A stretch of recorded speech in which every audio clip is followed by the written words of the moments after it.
喺城市買一套70平方米嘅普通兩房要幾多錢？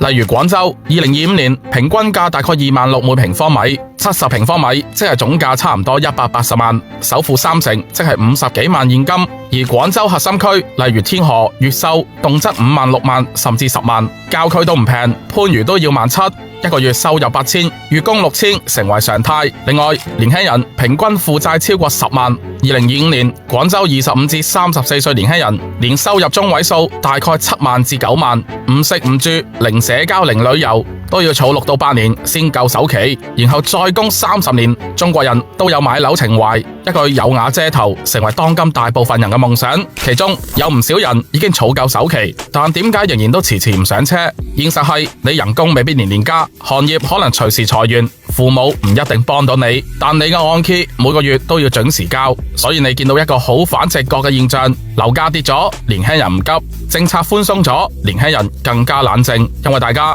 睇清楚一件事，問題唔係買唔買得起樓，而係呢30年你嘅收入穩唔穩定。而就喺呢一個時候，國家做咗一件好少人認真講但極其重要嘅事，佢開始唔再逼你一定要買，而係你可以唔買樓，但你有地方住。例如廣州出咗好多實質性嘅政策，唔係齋講，係實實在在嘅落地。2025年10月，全市推出超過5000套公租房房源，分布喺番禺、黃埔、白雲等區，每平方嘅租金喺5蚊至20蚊之間，比市場價平2倍以上。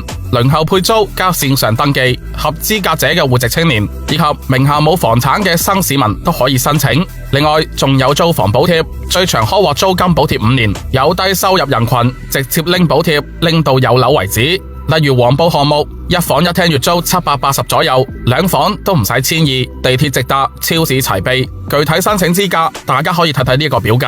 以前話冇樓就唔好結婚，依家國家同你講，你唔買都可以有一個安樂窩。根據廣東省住建廳數據，2025年上半年，廣東省新增籌建保障性住房超過10萬套。喺成個14、15期間，廣東目標總供給超過80萬套，廣州目標更大，建成66萬套保障性住房，包括公租房、廉租房、人才房，對象涵蓋中低收入戶籍青年、新市民、入職廣州但未落戶、啱啱畢業嘅大學生、拆遷群體、三孩家庭、特殊困難家庭等等等等。你未必買得起樓，但國家確保你唔會瞓街。90年代講炒樓發達，00年代講有樓先結婚，10年代講冇樓就唔好生仔。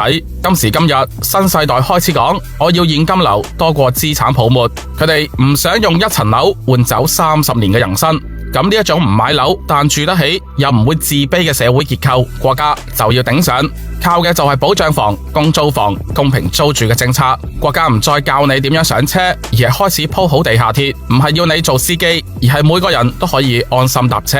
房地產唔再係全民掘金場，而係慢慢回歸本質，解決人要住嘅問題，而唔係搞金融爆倉。住房變民生，住房唔再等於投機，國家出手唔再默許樓市綁架中產，而係構建住得起、租得起、有尊嚴嘅基礎框架。唔係個個都要有產權，但個個人都應該有一張床、有一盞燈、有一個唔會漏風嘅窗。唔知大家又點睇？歡迎留言俾我。本期節目講到呢一度，我哋下期再見啦。